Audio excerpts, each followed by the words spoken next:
আউযু বিল্লাহি মিনাশ শাইতানির রাজিম বিসমিল্লাহির রহমানির রহিম রব্বি আউযু বিকা মিন হামাযাতিশ শায়াতিন ওয়া আউযু বিকা রব্বি আইয়াহদুরুন। আলহামদুলিল্লাহি রাব্বিল আলামিন। কৃতজ্ঞতা এই বিশ্বজগতের সৃষ্টিকর্তার প্রতি, পালকের প্রতি, যিনি আমাদেরকে এই সন্ধ্যাবেলায় আরো একবার তার কিতাব থেকে পড়বার, বলাবলি করার এবং শোনার সুযোগ দিয়েছেন। আমাদের এমন কোনো সামর্থ্য ছিল না, এমন কোনো যোগ্যতা আমাদের ছিল না যে তার কিতাব থেকে আমরা খুলে বসবো এইভাবে পড়ার জন্য। নিতান্ত তার করুণা যে তিনি আমাদেরকে এই সুযোগটা দিচ্ছেন। তো আমরা একটি শব্দকে কেন্দ্র করে কোরআন থেকে খুঁজে খুঁজে দেখছিলাম, শব্দটি হচ্ছে ঈমান। তো এই বিশ্বাস জিনিসটাকে কোরআন থেকে আমরা শুরুতেই খুঁজে পেয়েছি যে এইটা হচ্ছে মানুষের প্রথম কর্তব্য। এবং বাকারায় অনেকভাবে, সূরা আলী ইমরানে অনেকভাবে, এবং বিশ্বাস সংক্রান্ত অনেক গুরুতর কথা আমরা সূরা আর নিসাতে পড়েছি আমাদের বিগত এপিসোডগুলোতে। আজকে আমরা এর পরবর্তী সূরাতে এটা দেখা শুরু করব, যেখান থেকে আমাদের পড়া শুরু হবে এই ঈমান সংক্রান্ত পড়াটা। আজকের পড়াটা শুরু হবে সূরা মায়েদার একদম শুরু থেকে। তাহলে চলুন আমাদের ধারাবাহিক পড়াটা শুরু করা যাক। পরম করুণাময় দয়ালু আল্লাহর পরিচয়। সূরা আল মায়েদা কুরআন মজিদের পঞ্চম সূরা এবং এটাও মদিনায় অবতীর্ণ। তো যেহেতু এটা মদিনায় অবতীর্ণ, তাহলে এই বিষয়টা আমাদেরকে অবশ্যই মাথায় রাখতে হবে যে রাসূল অবস্থান করছেন মদিনাতে। অর্থাৎ 13 বছরের মাক্কি জীবন শেষে তিনি বাধ্য হয়েছেন মদিনায় তার বসতি বিসর্জন করে মদিনায় আসতে, এবং তার সাথে কিছু বিশ্বাসী লোকজন এখানে এসেছেন। তার মানে সংশ্লিষ্ট বিশ্বাসী অল্প কিছু লোক এখানে এসেছেন, এবং এখানে এসে তারা দুটি এস্টাবলিশড ধর্মের মুখোমুখি হয়েছেন, যেটা হচ্ছে ইহুদি ধর্ম এবং নাসারা ধর্ম। যারা কিন্তু কিতাবের দাবিদার, এবং তাদের মূল পরিচয় হচ্ছে তারা বনি ইসরাইল, অর্থাৎ ইসরায়েলের বংশধর। তাদের ইহুদিদের ক্ষেত্রে কিতাব হচ্ছে তাওরাত, এবং নাসারাদের ক্ষেত্রে কিতাব হচ্ছে ইনজিল, যেটা পরপর দুজন রাসূলের কাছে অবতীর্ণ হয়েছিল। তো সেই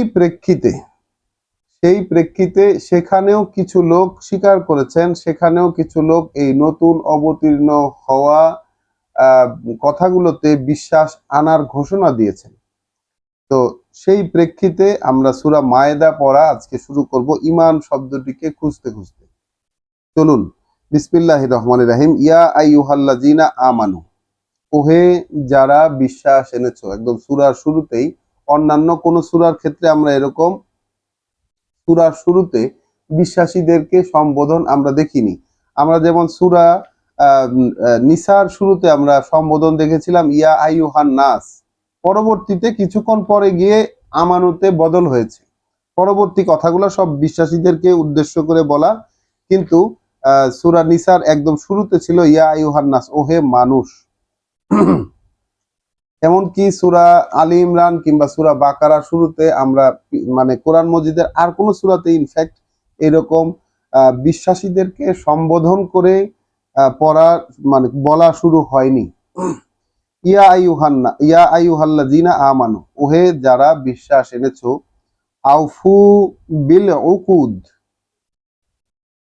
তাহলে উকুদ শব্দটা হচ্ছে আকদ শব্দটির বহুবচন, অর্থাৎ যেই গিট গুলো আল্লাহর সাথে, যে গাঁট ছড়া বন্ধনী গুলো হয়েছে আল্লাহর সাথে করা। যেমন আমরা গতকাল আমরা দেখেছি যে ওই এই যে কত রকম চুক্তি আল্লাহ কিতাব বিঘ্ন ঘটাইলাম, আমি একটু বিদায় নিতেছি একটু ব্যস্ততার কারণে। শিওর ভাই, যেহেতু সালাম। তো আউফু বিল উকুদ, গতদিন আমাদের শাহ আলম ভাই একটি সূরা থেকে একটু জিজ্ঞাসা করেছিলেন, সেই সূরা ফালাক, সেখানে সূরা ফালাকে আমরা জানি, সূরা ফালাকটা আমাদের সকলেরই জানা, যে ওখানে একটি শব্দ আছে, ফালাকে যে শব্দটা আছে, মিন শাররে নাফাসাতি ফিল উকাদ, ওই যে গিটের মধ্যে ফু মারে, আমি আশ্রয় চাই সেই ক্ষতি থেকে, এই যেসব ফুক দানকারীরা গিটের মধ্যে ফু মারে। তাহলে এই গিটটা কি? এই গিট হলো আল্লাহর সাথে এই যে আউফু বিল উকুদ, যেসব গাঁটছড়া যে প্রতিশ্রুতিগুলোর মাধ্যমে আল্লাহর সাথে সম্পর্কের যে গিট তুমি দিয়েছো, সেগুলোকে পূর্ণ করে দাও। আল্লাহ বলছেন এখানে, এটা কিন্তু এটা কোনো মানুষের কথা নয়। ইয়া আইয়ুহাল্লাযীনা আমানু, ওহে যারা বিশ্বাসী হয়েছো, আউফু বিল উকুদ, তাহলে যে প্রতিশ্রুতি, যে গাঁটছড়া তোমরা আল্লাহর সাথে বেঁধেছো, যে বন্ধনীতে বন্ধ হয়েছো, সেগুলোকে পূর্ণ করে দাও, পরিপূর্ণ করে দাও। উহিল্লাত লাকুম, বৈধ করে দেওয়া হলো তোমাদের জন্য, বাহিমাতুল আনআমে, সেই সব গৃহপালিত চতুষ্পদ জন্তুদেরকে, ইল্লা, তবে ব্যতিক্রম যেগুলো, মা ইউতলা আলাইকুম, যেগুলো তোমাদেরকে ব্যতিক্রম যা কিছু, এটা তোমাদেরকে অলরেডি বলে দেওয়া হয়েছে, পড়ে পড়ে শোনায় দেওয়া হয়েছে। গাইরা মুহিল্লিস সয়দে ওয়া ওয়া আনতুম হুরুমুন, যেহেতু আর এছাড়াও যে ওই যে শিকারকে হালাল করা, যে শিকারকে হালাল করা যখন তোমরা এহরাম অবস্থায় আছো, তাহলে হজের সাথে সংশ্লিষ্ট একটি কথা এখানে চলে আসলো। অর্থাৎ এহরাম অবস্থায় যখনই একটা বিশেষ স্টেটে তুমি চলে যাবা, অর্থাৎ আমরা যেরকম বলি যে হজের শুরুতে মানুষ যে পোশাক, তার পোশাকি ধরনটা যেটা চেঞ্জ করে, একখানা সাদা কাপড় দিয়ে নিজেকে জড়িয়ে নেয়, যেটাকে কাফনের কাপড়ের মতোই এটাকে বলা হয়। তো একখানা সাদা কাপড় দিয়ে জড়িয়ে নেওয়া, এবং তারপরেই তার হজের যাত্রা শুরু হয়ে যায়। এই যে বিশেষ একটি অবস্থা, এই বিশেষ অবস্থায় ওই যে শিকারের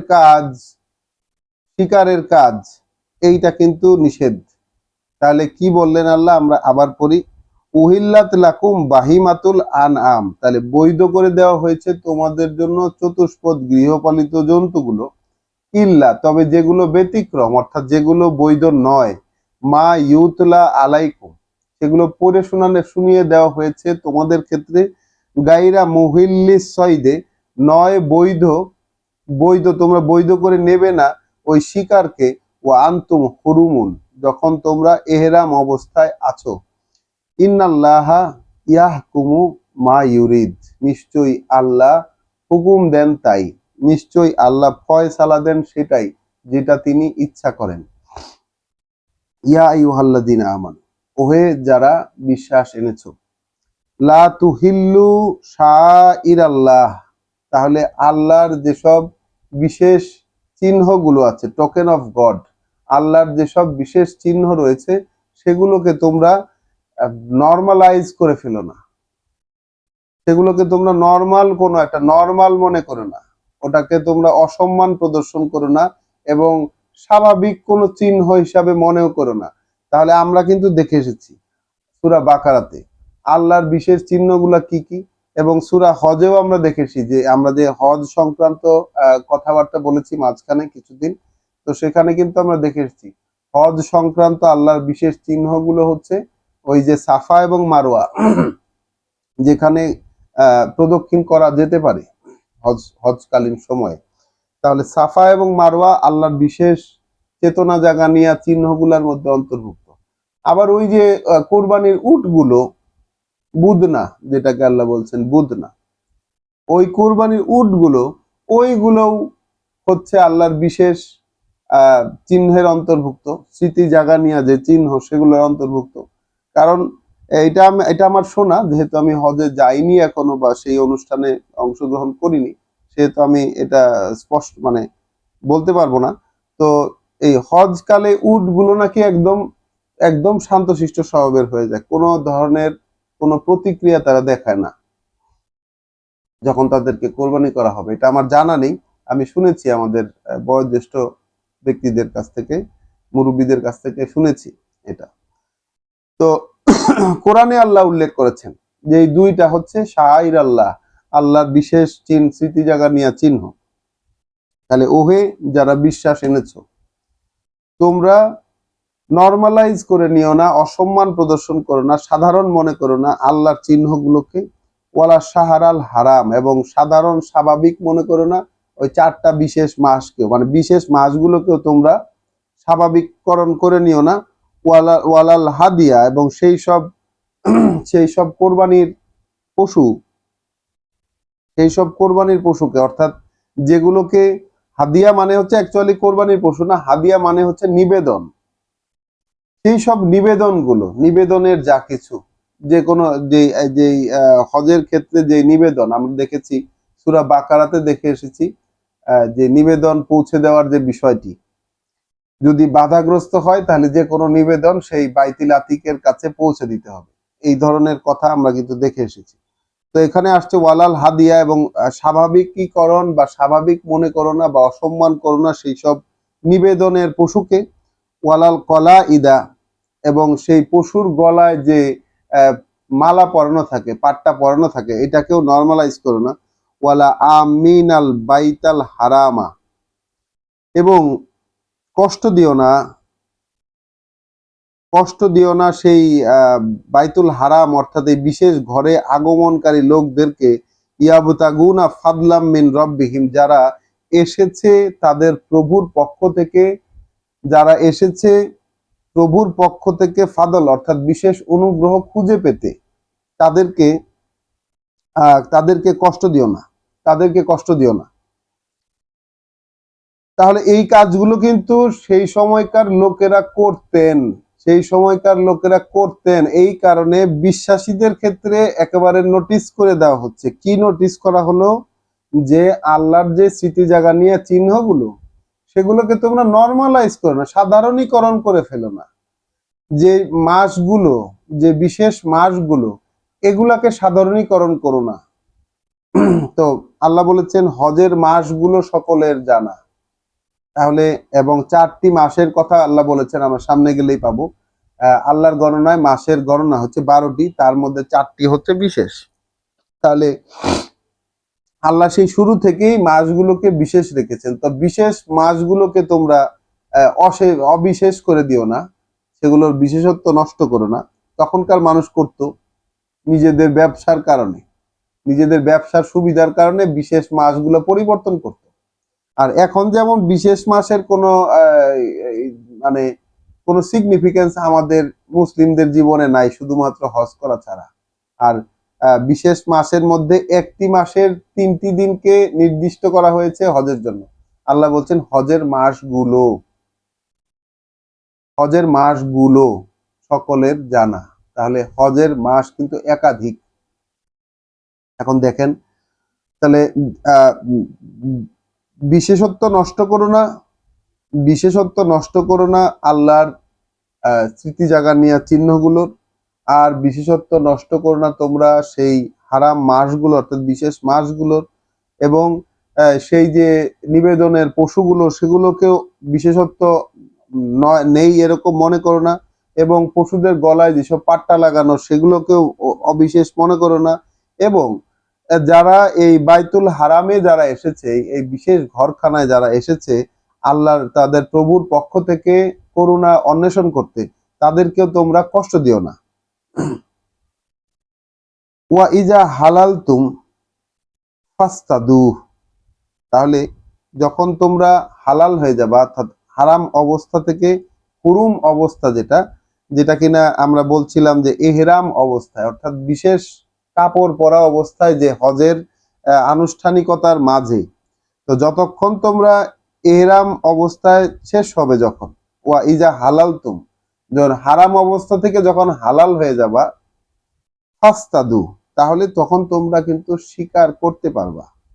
তার আগ পর্যন্ত শিকার করা নিষেধ, তখন তোমরা শিকার করতে পারবা।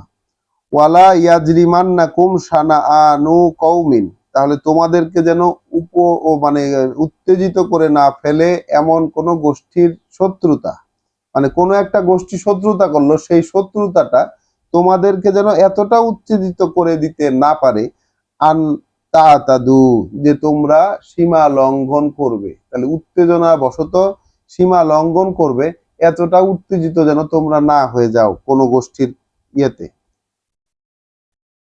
ওয়াতাআওয়ানু আলাল বিররি ওয়াত তাকওয়া, বরং পরস্পর সহায়তা করো, বরং পরস্পর সহায়তা করো যেসব কাজ পূর্ণ অর্থের, অর্থাৎ অর্থাৎ কর্তব্য পরায়ণতার, আল্লাহর বলে দেওয়া কর্তব্য যেগুলো, এগুলো কর্তব্য পরায়ণতা সংশ্লিষ্ট যেসব কাজ আছে, এগুলাতে পরস্পর পরস্পরের সহায়তা করো, এবং পরস্পরের সহায়তা করো তাকওয়ার বিষয়ে, অর্থাৎ যেই বিষয়টা আল্লাহ সম্পর্কে সচেতনতা দেবে, যে বিষয়টা আল্লাহ ভীতি সৃষ্টি করতে পারে, সেই বিষয়ে তোমরা পরস্পর পরস্পরকে সহায়তা করো। ওয়ালা তাআওয়ানু আলাল ইসমে ওয়াল উদওয়ান, আর পরস্পরকে সহায়তা করো না কোনো পাপ কাজে এবং সীমা লঙ্ঘনের কোনো কাজে। ওয়াত্তাকুল্লাহ, এক্ষেত্রে বরং ভয় করো আল্লাহকে। ইন্নাল্লাহা শাদীদুল ইকাব, নিশ্চয়ই আল্লাহ শাস্তি দানে অত্যন্ত কঠোর। হুররিমাত আলাইকুমুল মাইতাতু, তাহলে নিষিদ্ধ করে দেওয়া হয়েছে তোমাদের ক্ষেত্রে মৃত পচা, মৃত পচা যা কিছু, মৃত মানে মাইতা শব্দটি দিয়ে আমরা সাধারণত পড়ে এসেছি মৃত, মৃত। এখন যে এটার যে আরো অর্থ দাঁড়ায়, মৃত এবং পচা দুটি জিনিসই এর সাথে এর অর্থ বোধকতার মধ্যে চলে আসে। তাহলে মৃত পচা যেই জিনিস, মরা পচা যেই জিনিস, সেই জিনিস তোমাদের জন্য অবৈধ করে দেওয়া হলো। ওয়াদ্দাম, এবং নিষিদ্ধ করে দেওয়া হলো প্রবাহিত রক্তকে। ওয়ালাহামাল খিনজিরে, ওয়ালাহামুল খিনজির, এবং মাংস শুকরের। ওয়ামা উহিল্লা লেগাইরিল্লাহে বিহি, এবং যা কিছুই হালাল করা হয়েছে অর্থাৎ জবাই করা হয়েছে আল্লাহ ছাড়া অন্য কারো উদ্দেশ্যে, আল্লাহ ছাড়া অন্য কারো উদ্দেশ্যে, যদি অন্য কোনো কোনো কিছুর উদ্দেশ্যে যদি সেটাকে জবাই করা হয় তাহলে সেটা অবৈধ হবে।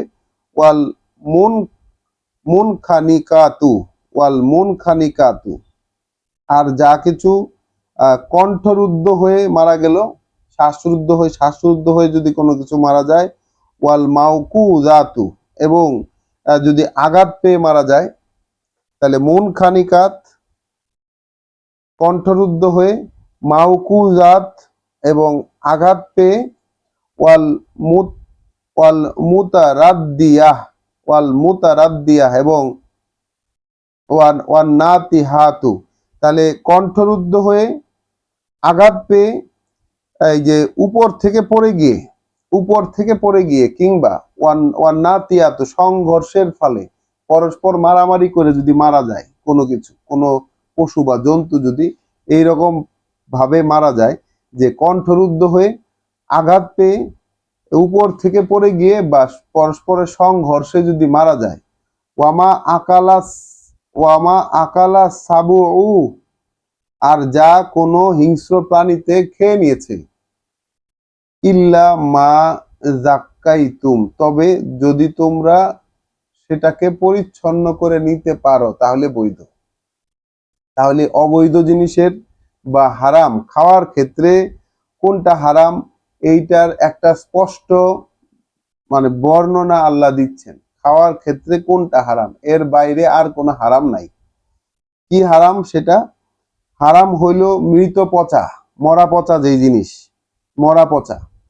আর হারাম হচ্ছে প্রবাহিত রক্ত, হারাম হচ্ছে শূকরের মাংস, হারাম হচ্ছে যেই জিনিসটা আল্লাহ ছাড়া অন্য কারো উদ্দেশ্যে উৎসর্গ করা হয়েছে, হারাম হচ্ছে যেটা কণ্ঠরুদ্ধ হয়ে মারা গেছে, হারাম হচ্ছে যেটা আঘাত পেয়ে মারা গেছে, হারাম হচ্ছে যেটা উপর থেকে পড়ে মারা গেছে, হারাম হচ্ছে যেটা পরস্পর মারামারি করে মারা গেছে, হারাম হচ্ছে যেটা হিংস্র জন্তু ছিন্ন ভিন্ন করে ফেলছে। তবে এই ক্ষেত্রে একটা ব্যতিক্রম আছে, সেটা হচ্ছে ওটাকে পেয়ে যদি পরিষ্কার পরিচ্ছন্ন করে নেওয়া যায় তবে ব্যতিক্রম হবে। এখানে লেখছে যে জীবিত পাওয়ার পরে জবে করে এরকম মানে জীবিত পেয়ে তাকে জবেহ করা হয়েছে। এখানে জাক্কাইতুম ওয়ামা জাক্কাইতুম, তোমরা যতটুকু পরিশুদ্ধ করে নিতে পেরেছো ওই ওই ওই যে হিংস্র জন্তু ধরার পরে। আচ্ছা, ওয়ামা জুবিহা আলা নুসুবে, আর যা কিছুকে জবাই করা হয়েছে যজ্ঞ বেদিতে, যা কিছুকে জবাই করা হয়েছে যজ্ঞ বেদিতে। ওয়া আন তাস্তাকসিমু বিল আজলাম, মানে যা কিছু জবাই করা হয়েছে যজ্ঞ বেদিতে, এবং যা কিছু হচ্ছে মানে লটারি করার মাধ্যমে, পাশা পাশা খেলার মাধ্যমে, পাশা খেলার মাধ্যমে বা লটারি করার মাধ্যমে, যেসব ভাগ্য নির্ণয়ের মাধ্যমে যেটা করা হইলো ওইটাও ওইটাও ওইটাও অবৈধ। যালিকুম ফিসকুন, তোমাদের এই রকম বিষয়গুলো, এগুলো সব ফাসিকি নীতি, অর্থাৎ অবাধ্যতা। এগুলো তোমাদের এইগুলো অবাধ্যতা। তাহলে ওই যে যজ্ঞ বেদিতে বা কোনো আস্থা নাই, ঠিক আছে, যজ্ঞ বেদিতে আস্থা নাই, যে পীরের দরবারে যেগুলো জবাই হয় ওগুলো একই রকম। যজ্ঞ বেদিতে আস্থা নাই যেগুলো জবাই হয়, এবং ভাগ্য নিয়ন্ত্রণের মাধ্যমে যা কিছু পাওয়া যায়, তাহলে জালিকুম ফিসকুন, তাহলে এইটা হলো অবৈধ, তোমাদের তোমাদের জন্য অবাধ্যতা। আলিয়াউমা বা ইসাল্লাযীনা কাফারু মিন দীনিকুম, তাহলে আজকের দিনে, তাহলে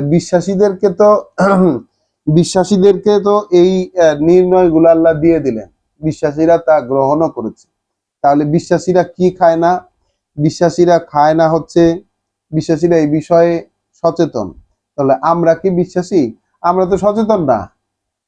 আমরা সচেতন না, আমরা খুঁজি যে হালাল খাবার আছে কিনা, হালাল খাবার খুঁজি আমরা। এখন আল্লাহ কি হারাম করে দিচ্ছেন সেটা হচ্ছে যে মৃত পচা, মরা পচা জিনিস। এক নাম্বার হচ্ছে মরা, দুই নাম্বার পচা জিনিস, ওইটা মাইতার মধ্যে চলে আসে। তাহলে মরা পচা জিনিস, এবং দাম অর্থাৎ এই রক্ত, তারপরে হচ্ছে লাহামাল খিনজির, তাহলে শুকরের মাংস, পর্ক। তাহলে আর কি আছে? আল্লাহ ব্যতীত অন্য কারো উদ্দেশ্যে, যেগুলো অন্য কারো উদ্দেশ্যে যদি সেটাকে হালাল করা হয়, যদি জবাই করা হয়, তাহলে তারপর যেটা আঘাত, কণ্ঠরুদ্ধ হয়ে মারা গেছে, যেটা আঘাত পেয়ে মারা গেছে, যেটা উপর থেকে পড়ে মারা গেছে, বা পরস্পর মারামারি করে মারা গেছে, কোনোটা যদি হিংস্র প্রাণী মেরে ফেলছে তাহলেও নিষিদ্ধ। তবে যদি সেটাকে পরিচ্ছন্ন করে নেওয়া যায় তাহলে ব্যতিক্রম হবে। আচ্ছা, আর যা কিছু জবাই করা হয়েছে কোনো একটা অংশে, কোনো একটা অংশ মানে জবাই করা হয়েছে যজ্ঞবেদিতে, যজ্ঞবেদিতে বা আস্তানায়, এবং যা কিছু ভাগ্য নিয়ন্ত্রণের যে লটারি, যে পাশা খেলা বা লটারি, এর মাধ্যমে যা কিছু পাওয়া গেছে, তো এইগুলা হইলো অবাধ্যতা। তাহলে বিশ্বাসীরা এগুলোকে গ্রাহ্য করেছে, বিশ্বাসী মাত্রই এগুলোকে গ্রাহ্য করেছে, এবং এগুলো গ্রাহ্য করার ফলে তারা যেখানে সেখানে যা কিছু আর খেতে পারছে না, খাওয়া দাওয়ার ক্ষেত্রে তারা কিন্তু সতর্ক হয়ে গেছে, যেখানে সেখানে যা কিছু আর খেতে পারছে না। তাহলে আল্লাহ বলছেন কি, আলিয়াউমা, আজকের এই দিনে, আকমালতু লাকুম দীনাকুম, দুঃখিত দুঃখিত, আলিয়াউমা বাঈসাল্লাযীনা কাফারু মিন দীনিকুম, তাহলে আজকের দিনে হতাশ হয়ে গেছে কাফেরেরা। তাহলে বিশ্বাসীরা যেখান থেকে যে কোনো কিছু আর খাচ্ছে না, তাহলে খাওয়ার ক্ষেত্রে যদি আপনি ভিন্নতা অবলম্বন করেন, খাওয়ার ক্ষেত্রে যে কোনো জায়গায় গিয়ে বা যে কোনো ক্ষেত্রে খাওয়ার মধ্যে যদি আপনি ভিন্নতা অবলম্বন করেন, তাহলে স্পষ্টতই আপনাকে কিন্তু মানুষের ভিন্ন চোখে দেখতে শুরু করবে, আপনি ভিন্ন হয়ে যাবেন অটোমেটিক্যালি। এখন বিশ্বাসীদের ব্যাপারে কাফেরেরা, অর্থাৎ যারা এই সিস্টেমকে অগ্রাহ্য করছে, তারা এখন বিশ্বাসীদের ব্যাপারে হতাশ হয়ে গেছে, যে ব্যাপার কি, এই লোকগুলা এরকম হলো কেন? আগে তো তারা আমাদের সাথেই ছিল, আমাদের মতোই খাওয়া দাওয়া করতো, এখন তো খাওয়া দাওয়ার ক্ষেত্রেও দেখা যায় চেঞ্জ হয়ে গেছে, ব্যাপারটা কি হলো? তাহলে আজকের দিনে আল্লাহ বলছেন আল ইয়াউমা বা ইসাল্লাযিনা কাফারু, আজকের দিনে হতাশ হয়ে গেছে যারা কাফের, তারা অর্থাৎ যারা অগ্রাহ্যকারী, এই সিস্টেমকে যারা অগ্রাহ্যকারী তারা হতাশ হয়ে গেছে। মিন দীনিকুম, তোমরা যে দিন পালন করতেছো, তোমরা যে জীবন নীতি মেনে চলছো, সেই জীবন নীতি থেকে এই অগ্রাহ্যকারীরা হতাশ হয়ে গেছে। ফালা তাখশাউহুম, তাই নয় আর ভয় পাবে তাদেরকে, তাহলে তাদেরকে আর ভয় পাবে না, তাহলে তাদেরকে আর ভয় পাবে না, ওয়াকশাউনি, এবং ভয় পাবে আমাকে। আল্লাহ বলছেন ওদেরকে আর ভয় পাবে না, ভয় পাবে আমাকে। আলিয়াউমা আকমালতু লাকুম দীনাকুম, আজকের এই দিনে পূর্ণ করে দিলাম, পূর্ণ করে দিলাম তোমাদের জন্য তোমাদের এই জীবন নীতি। ওয়া আতমামতু আলাইকুম নিয়ামাতি, এবং পূর্ণ করে দিলাম এবং পূর্ণ করে দিলাম আমার যে করুণা তোমাদের প্রতি সেটাকে। ওয়া রাদিতু লাকুমাল ইসলামা দীনা, এবং পছন্দ করে নিলাম তোমাদের জন্য, পছন্দ করে নিলাম তোমাদের জন্য এই সমর্পণকে জীবন নীতি হিসাবে। তাহলে ইসলামকে দিন হিসাবে আল্লাহ কবুল করলেন, এরকম আমাদেরকে আমরা শুনি, এই আয়াতের অর্থ আমরা এরকম শুনি যে আল্লাহ ইসলামকে দিন হিসাবে কবুল করছেন, এছাড়া আর কোনো দিন কিন্তু আল্লাহর কাছে কবুল না। কথাটা সত্য, কিন্তু এখানে ইসলাম বলতে ইসলাম ধর্ম বুঝাবে না। মজার বিষয় হচ্ছে এটা। তো আমাদের ধর্মগুরুরা ইসলাম বলতে ইসলাম ধর্মকে বুঝিয়ে থাকেন। তো এইখানে কিন্তু ইসলাম, আরবিতে ইসলাম শব্দ বলতে ইসলাম ধর্মকে মিন করতেছে না, মিন করতেছে সমর্পিত হবার এই যে নীতি, যে আল্লাহ একটা কথা বলছেন যে এরকম এরকম করবা না, সাথে সাথে এটা মেনে নিছেন যারা, এর এর নাম হইলো সমর্পণ। আচ্ছা এটা খাওয়া যাবে না, আচ্ছা খেলাম না। ওটা নাই, করা যাবে না, আচ্ছা করলাম না, করবো না। তাহলে আমার সাথে আল্লাহর সাথে করা ওয়াদা পূর্ণ করতে হবে, আচ্ছা ঠিক আছে ওয়াদা পূর্ণ করছি। হজে যাওয়ার পথে স্বীকার করা যাবে না, আচ্ছা করবো না স্বীকার। আল্লাহর চিহ্নগুলোকে মানে বিশেষত্ব নষ্ট করা যাবে না, নষ্ট করব না। কে কি করে সেটা পরের ব্যাপার, আমি করব না। এটা হলো বিশ্বাসীর পরিচয়। তা আল্লাহ ওইটা দেখে, যেহেতু কাফেরেরা অর্থাৎ ওই বিশ্বাসীদের সাথে এই বাণী ও বার্তা যারা গ্রাহ্য করছে না, তারাও তো আছে, তারাও তো আছে মদিনায়। কিন্তু রাসূলের এই বাণী, কোরআনের এই বাণী যারা গ্রাহ্য করেনি, সেখানকার ধর্মীয় লোকজন এরকম তো অনেক আছে। আর মক্কায় তো আছেই, বাণী ও বার্তা যারা গ্রাহ্য করেনি তারা তো মক্কাতেও আছে। তো দুই শহরেই আছে এরকম, অর্থাৎ যারা গ্রাহ্য করেনি রাসূলের কথাগুলো। তো তারা নতুন বিশ্বাসীদের এই যে মেনে চলার যে নীতি, জীবন নীতি যেটা মেনে চলার, আল্লাহ যেভাবে বলছেন সেইভাবে মেনে চলার এই যে জীবন নীতি, এই জীবন নীতি দেখে তারা কিন্তু হতাশ হয়ে গেছে যে কি ব্যাপার, এই লোকগুলো এরকম হঠাৎ করে এরকম হয়ে গেল কেন, হতাশ হয়ে গেছে। তো আল্লাহ বলছেন যে তাহলে এখন আর ওদেরকে ভয় পাবা না। তাহলে তোমাদের জীবন নীতি যদি পাল্টাই থাকে আল্লাহর কথা অনুযায়ী, তোমাদের জীবন নীতি যদি পাল্টিয়ে থাকে, তাহলে তোমরা আর এখন ওদেরকে ভয় পাবে না, যারা তোমাদের থেকে হতাশ হয়ে গেল এদেরকে এখন আর ভয় পাবে না, ভয় পাবে আমাকে। আর আজকের দিনে তোমাদের এই দিন, তোমাদের এই জীবন নীতি, যে জীবন নীতিটা তোমরা এখন গ্রহণ করেছো, এই নীতিটা তোমাদের জন্য পূর্ণ করে দিলাম, এবং তোমাদের উপর আমার করুণাও সম্পূর্ণ করে দিলাম, এবং খুশি হইলাম তোমাদের এই মানে এই যে ইসলামকে দিন হিসাবে খুশি হয়ে গ্রহণ করলাম। তোমাদের এই যে সমর্পণ, এই যে সমর্পিত হয়ে তোমরা যা যা করছো, তাতে আমি খুশি হয়ে এইটাকে, এই সমর্পণের নীতিটাকে জীবন নীতি হিসাবে ওকে বললাম। এইটা বলছেন আল্লাহ। ইসলাম ধর্মকে দিন হিসাবে গ্রহণ করতে বলেন নাই। দুঃখজনক হলেও এটা সত্য, এখানে ইসলাম শব্দের কোনো অর্থ করা হয় না। আবার বোঝানো হয় ইসলাম মানে হচ্ছে শান্তি, না ইসলাম মানে শান্তি না, ইসলাম মানে সম্পূর্ণরূপে সমর্পণ করা। ইসলাম শান্তির ধর্ম, এগুলো ভুল কথা। ইসলাম মানে হচ্ছে আল্লাহর আদেশে সমর্পণ করা। সমর্পণ করলে স্বাভাবিকভাবেই যে ব্যক্তি সমর্পণ করবেন তিনি তো ঠিকানা পাবেন, তিনি তার পরিচয় পাবেন, তার ঠিকানা পাবেন। অবশ্যই তার জন্য শান্তির বিষয় আছে, কিন্তু ইসলাম মানে কিন্তু শান্তি না।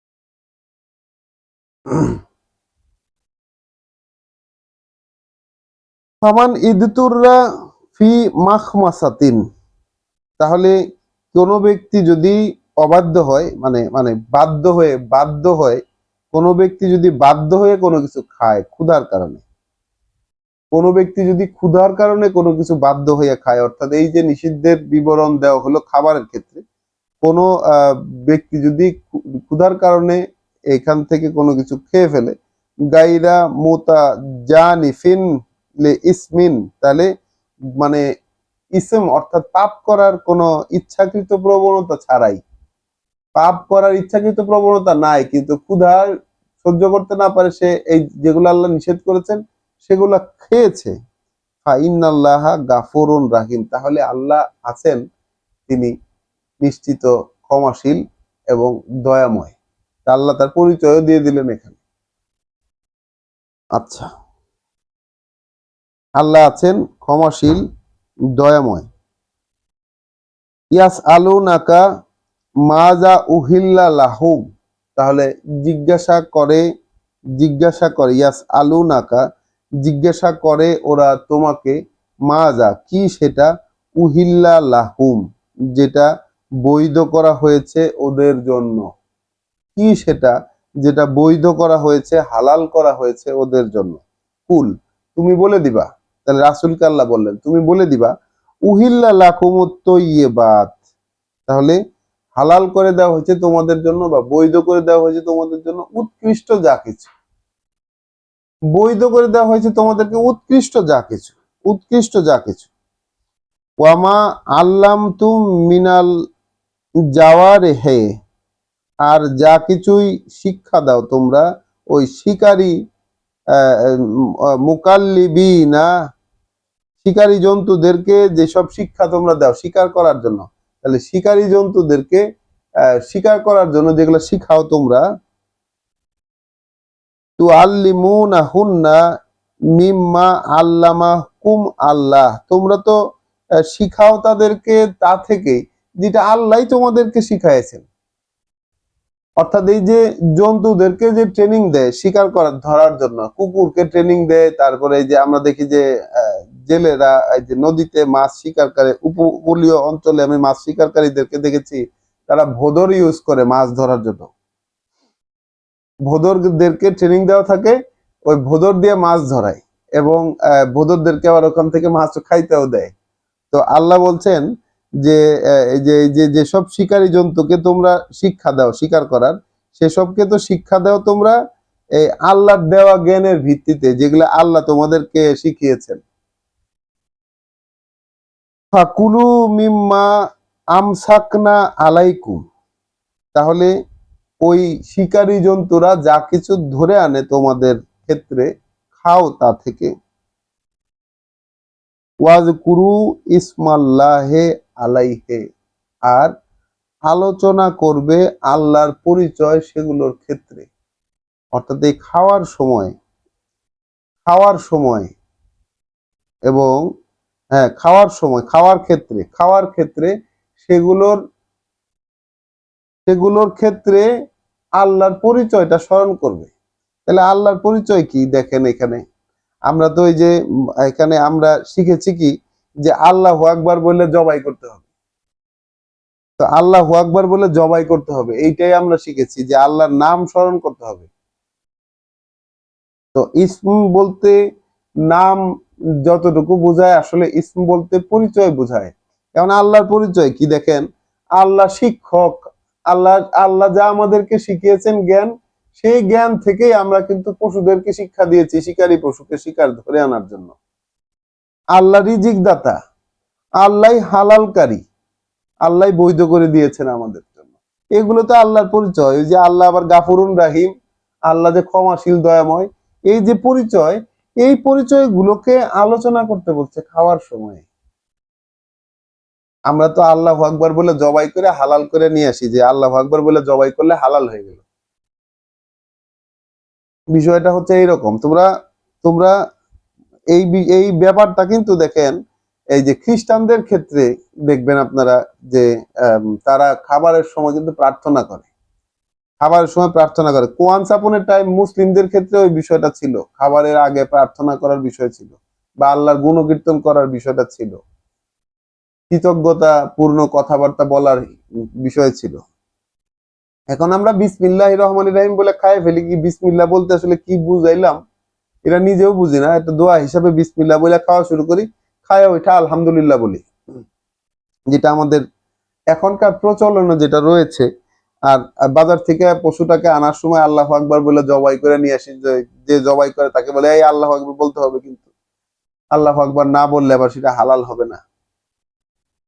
এইরকম হয়ে দাঁড়িয়েছে আমাদের প্রচলনটা। আল্লাহ বলছেন যে ওই যে কুলু মিম্মা আমসাকনা আলাইকুম, ওগুলো তোমাদের ক্ষেত্রে যা কিছু ধরে নিয়ে আসলো ওখান থেকে খাও।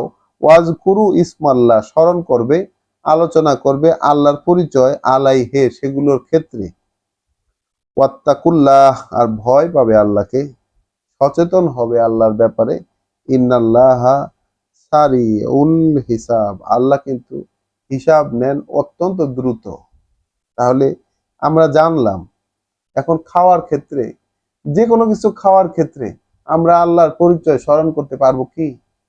আমরা আল্লাহর পরিচয়কে আলোচনা করতে পারবো কি আমাদের খাওয়ার টেবিলে পরস্পরে?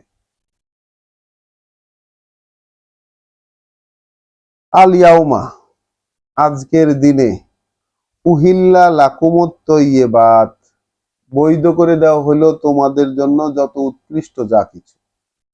ওয়া তাআমু আল্লাযীনা উতুল কিতাবা, আর খাবার সেই সব যা কিছু মানে পূর্ববর্তী কিতাবীদের, পূর্ববর্তী যাদেরকে কিতাব দেওয়া হয়েছিল, যেগুলো ওরা যা খায় সেই সব খাবার, হিল্লুন লাকুম, তোমাদের জন্য বৈধ, আজ থেকে তোমাদের জন্য সেগুলো বৈধ।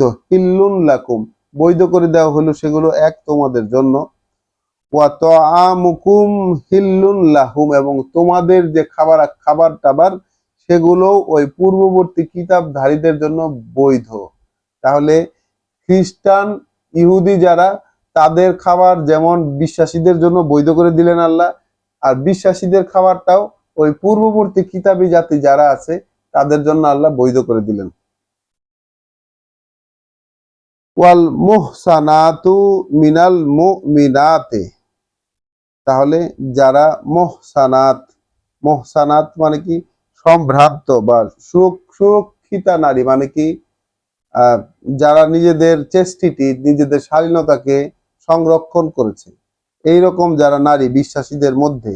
ওয়াল মুহসানাতু মিনাল্লাযীনা উতুল কিতাবা, এবং পূর্ববর্তী কিতাবদেরও এরকম সংরক্ষণ করা নারী যারা, যারা ভালো সতী নারী বলছে এখানে, সুরক্ষিতা নারী, সুরক্ষিতা নারী যারা নিজেদের সম্ভ্রমকে সুরক্ষায় রেখেছে, এই রকম যারা বিশ্বাসীদের মধ্যে এবং পূর্ববর্তী কিতাবওয়ালাদের মধ্যেও এইরকম নারী যারা,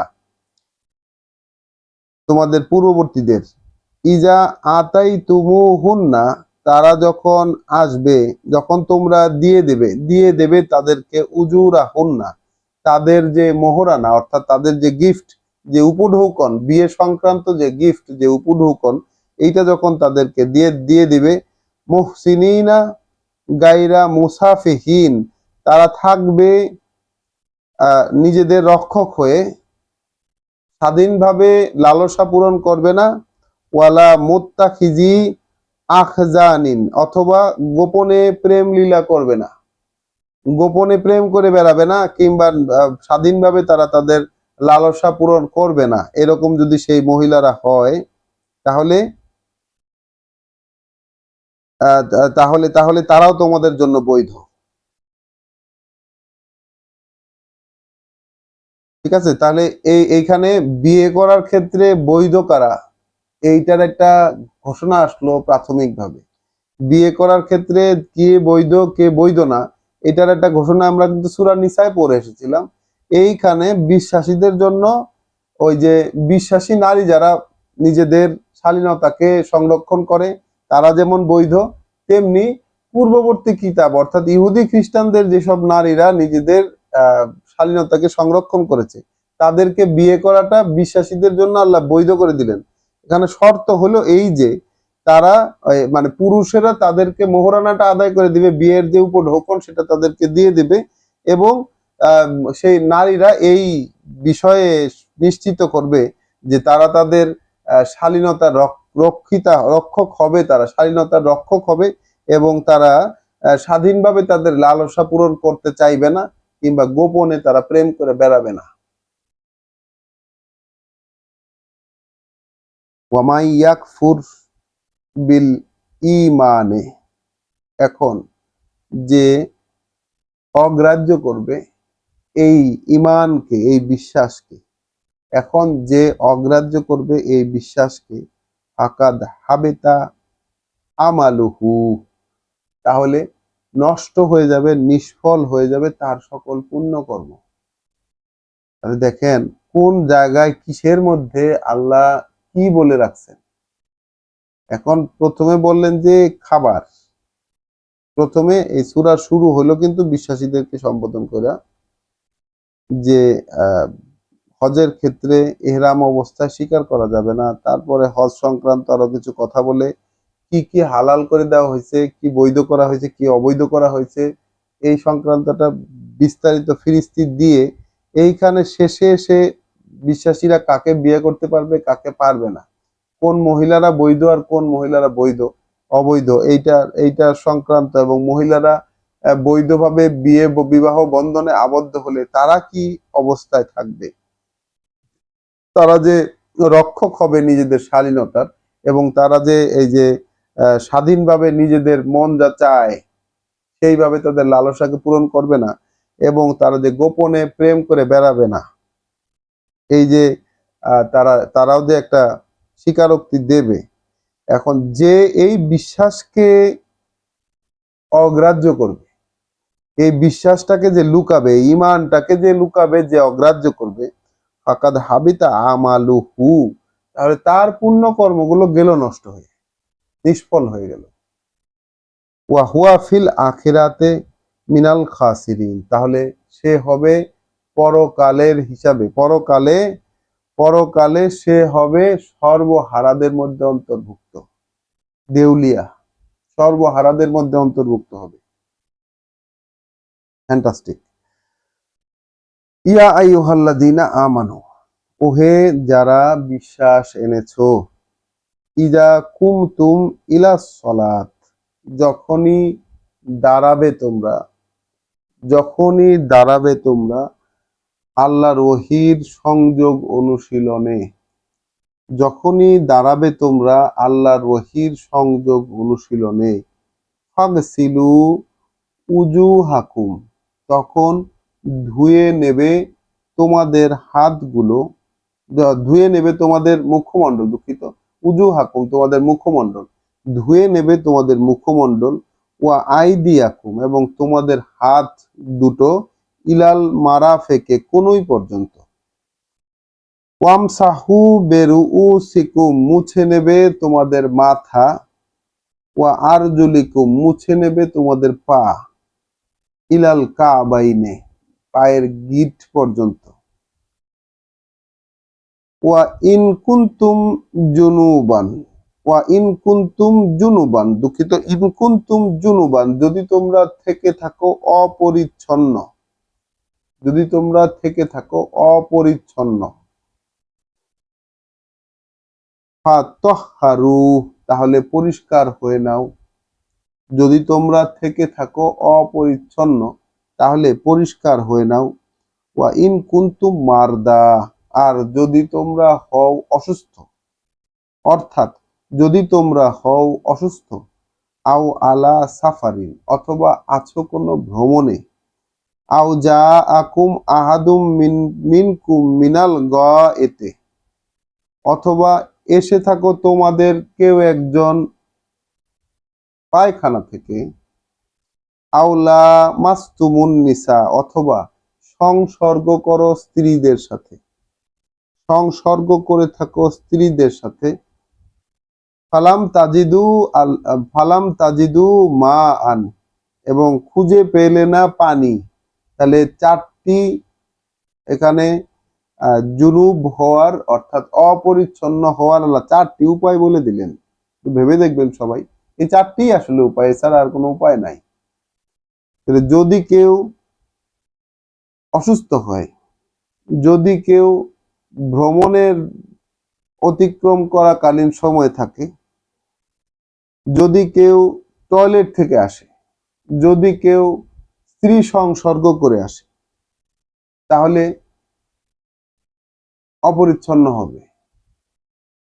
এবং অপরিচ্ছন্ন হলে আল্লাহ কি বলছেন, ফাতাহহারু, তাহলে পরিষ্কার হয়ে নাও, পরিষ্কার হও। অপরিচ্ছন্নতাকে বাদ দিয়ে কিভাবে পরিষ্কার হওয়া যায় ওইটা করো।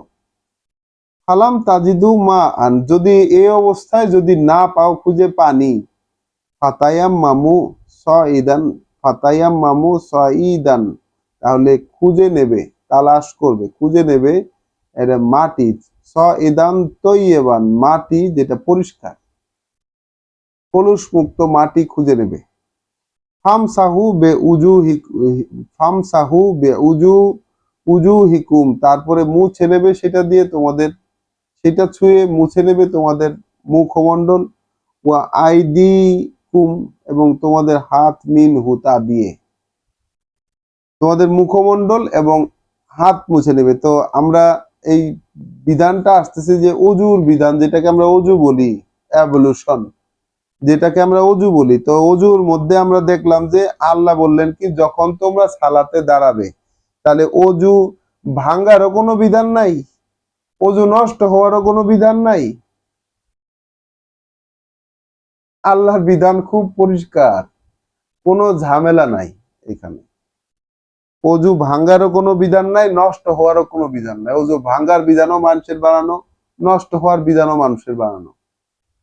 অজু কিভাবে নষ্ট হবে, কিভাবে ভাঙবে, আবার কি করতে হবে, ইভেন অজু করার যে বিধান আমরা মানি সেটাও মানুষের বানানো। কেননা এইখানে আল্লাহ বললেন কি, যখন সালাতে দাঁড়াবে, তাহলে আল্লাহর ওহির সাথে সংযুক্ত হওয়ার জন্য যখনই তুমি স্ট্যান্ড আপ পজিশনে গেলা, দাঁড়াইলা বা ওটা করার জন্য তুমি উঠলা, তখন তুমি কি করবে, তোমার মুখ ধোবে, মুখমণ্ডল ধুয়ে নেবে, হাত ধোবে কোনই পর্যন্ত।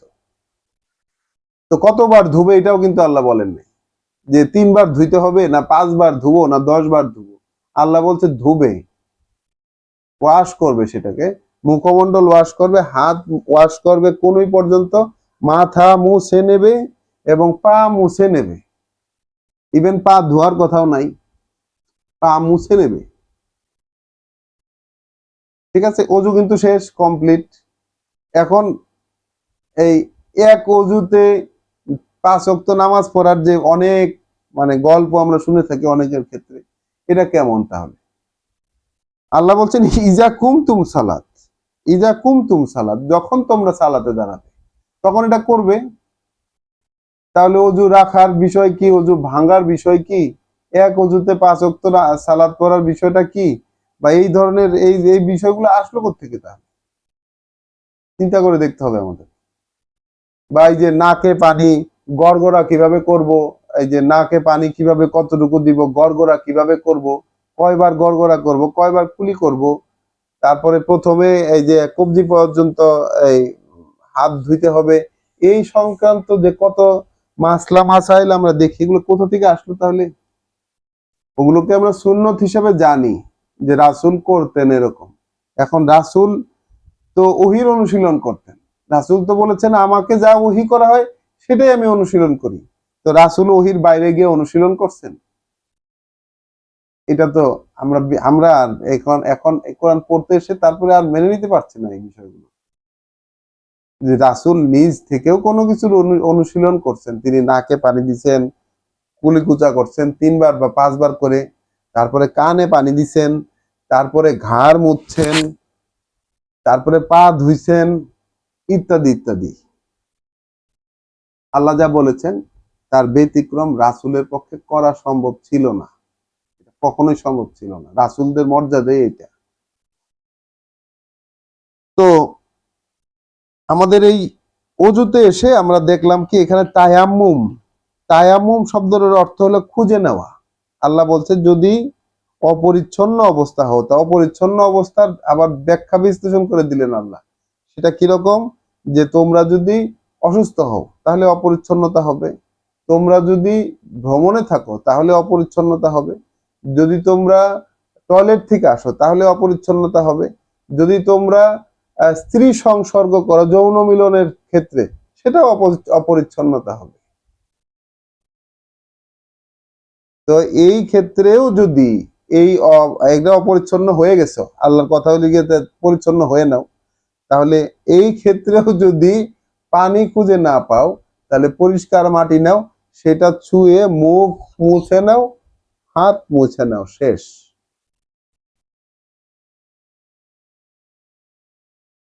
মা ইউরিদু আল্লাহ, ইচ্ছা করেন না আল্লাহ, আল্লাহ চান না এই আল্লাহ, লে ইয়াজ আলা আলাইকুম মিন হারাজ, যেন চাপিয়ে দিবেন তোমাদের উপরে কোনো ধরনের একটা চাপ।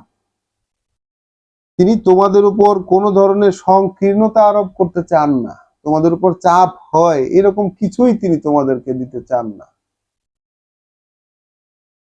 ওয়ালাকিন ইউরিদু লে ইউতাহহিরাকুম, তবে তিনি চান তোমাদেরকে পরিচ্ছন্ন করতে, তোমাদেরকে পরিচ্ছন্ন বলবো না, দুঃখিত, কলুষ মুক্ত করতে, তোমাদেরকে কলুষতা থেকে মুক্ত করতে চান।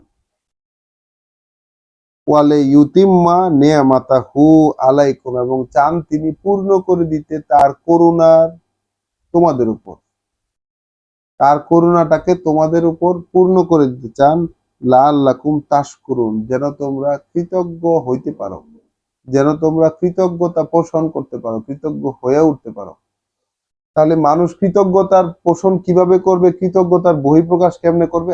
আল্লাহ যা বলছেন সেইভাবে পরিবর্তন হওয়ার মাধ্যমে। এটাই হচ্ছে কৃতজ্ঞতা প্রকাশের বেস্ট উপায়। আল্লাহ যেভাবে বলছেন সেইভাবে হয়ে ওঠার মাধ্যমে, এটা হলো কৃতজ্ঞতা প্রকাশের বেস্ট উপায়। এছাড়া আর কৃতজ্ঞতা কিভাবে প্রকাশ করবে? মানুষ আল্লাহর প্রতি মুখে কৃতজ্ঞতার কথা বললে কি কৃতজ্ঞ হয়? হয় না তো। ওয়াজকুরু নিয়ামাতাল্লাহি আলাইকুম, তো আমরা বলেছিলাম যে আমরা আমাদের আহ, ইসলামী জীবন ব্যবস্থা হিসাবে যেটা আমরা মানি, ধর্মীয় জীবন ব্যবস্থায় যেটা যা যা মানি, তার এমন একটিও ইনস্ট্রুমেন্ট নাই যেটা কোরআন অনুযায়ী হয়। আর একটিও ইনস্ট্রুমেন্ট নাই, নট এ সিঙ্গেল ওয়ান, এমন একটিও ইনস্ট্রুমেন্ট নাই যেটা কোরআন অনুযায়ী হয় ধর্মীয় বিধিবিধানের ক্ষেত্রে। স্বাভাবিক সততা যেগুলো সেটা ভিন্ন জিনিস, কিন্তু ধর্মীয় বিধিবিধান হিসাবে যা কিছু আছে তার একটিও ইনস্ট্রুমেন্ট নাই। চ্যালেঞ্জ এই বিষয়টা, একটিও ইনস্ট্রুমেন্ট নাই যেটা কোরআন অনুযায়ী আমরা পালন করি। সেটা তো আমরা দেখলাম। তো অংশীদার সাব্যস্ত করা বিষয়টি ইমানের সাথে সাথে একসাথে যায়, আমরা দেখেছি। তো এইখানে দেখেন উজু করতে এসেও কিন্তু আমরা অংশী সাব্যস্ত করি। কাকে অংশীদার করি চিন্তা করে দেখুন তাহলে। কার বিধান কে করেছে বলে আমরা সেই বিধানটাকে মানি? রাসূল করেছেন। বিধান তো আল্লাহর, হুকুম তো আল্লাহর, হুকুম তো আল্লাহর। ব্যক্তিগতভাবে একজন বার্তাবাহকের তার ব্যক্তিগত কোনো হুকুম বা কোনো রায় দেওয়ার কোনো সুযোগ তার নাই। কোরআন তো তাই বলছে প্রতিনিয়ত। মানে আমরা কিন্তু সূরাতে পড়ে এসেছি যে তোমাদের কোনো বিষয়ে যদি মতবিরোধ হয় তাহলে সেটার হুকুম তো আল্লাহর কাছে। এইটাই আল্লাহ, হুকুম যেটা আল্লাহর কাছে। এই রকমই তোমাদের আল্লাহ আমার প্রভু, আমি তার দিকে ফিরেছি, তার উপর আমি ভরসা করি। এটা হলো রাসূলের কথা। তাহলে যে রাসূল আল্লাহর হুকুম পালন করেন, যে রাসূল তার দিকে ফিরে থাকেন প্রত্যেকটা ব্যাপারে, যে রাসূল তার দিকে ভরসা করেন, তিনি কিভাবে আল্লাহ যা বলেন নাই সেখানে নিজের মতো কিছু একটা তৈরি করবেন? সম্ভব কি এটা?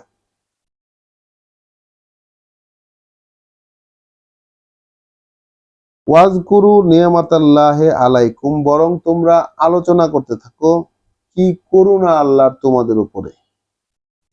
ওয়া মিসাকাতকাহু, এবং যেসব আহ, যেসব ওয়াদা, তার সাথে যেসব প্রতিশ্রুতি, হ্যাঁ, ওয়া মিসাকাহু, এবং আলোচনা করো, স্মরণ করতে থাকো সেই সব প্রতিশ্রুতি, আল্লাজি ওয়াসাকাকুম বিহি, যেই প্রতিশ্রুতির বন্ধনে তিনি তোমাদেরকে বেঁধেছেন, যে প্রতিশ্রুতির বন্ধনে তিনি তোমাদেরকে বেঁধেছেন, তোমরা সেই প্রতিশ্রুতির কথা স্মরণ করতে থাকো, আলোচনা করতে থাকো, সেই করুণার কথা আলোচনা করতে থাকো, স্মরণ করতে থাকো। তার মানে কি, বিশ্বাসীদের কাজই হলো আল্লাহর কথা পরস্পরে বলা বলি করা, পরস্পর আলোচনা করা, তার কাজই হলো এটা। তার সব ক্ষেত্রে তার জীবনের সব ক্ষেত্রে আল্লাহ কি বলছেন, এটা হচ্ছে তার প্রায়োরিটি, ওইটাই বলবে সে, পরস্পরে ওটাই কথাবার্তা বলবে। এবং কি সব মিসাক তার সাথে, কি সব অঙ্গীকার হয়েছে তার সাথে, সেই অঙ্গীকার গুলো সে স্মরণে রাখবে। ইজ কুলতুম সামেনা ওয়া আতা আতা আনা, যেহেতু বলেছো তোমরা, এটা কেন করবা স্মরণ, কেন আলোচনা করবা, যেহেতু তোমরা বলেছো আমরা শুনলাম এবং মানছি, মেনে নিলাম, আমরা শুনলাম এবং মেনে নিলাম, যেহেতু এই কথাটা তোমরা দিয়েছো, যেহেতু এটা তোমরা বলেছো, তাই তোমরা এটা এটা এখন আলোচনা করবা, স্মরণ করবা। ফাত্তাকুল্লাহ, আর ভয় পাও আল্লাহকে, ইন্নাল্লাহা আলিমুন বিজাতিস সুদূর, নিশ্চয়ই আল্লাহ, তিনি আহ, জানেন, পূর্ণ অবগত কি আছে বুক গুলোতে, নিশ্চয়ই আল্লাহ পূর্ণ অবগত কি আছে বুক গুলোতে। তো আমরা আজকে সূরা আল মায়েদার আয়াত 7 পর্যন্ত আল্লাহ আমাদেরকে পড়তে দিলেন, আলহামদুলিল্লাহ রাব্বিল আলামিন।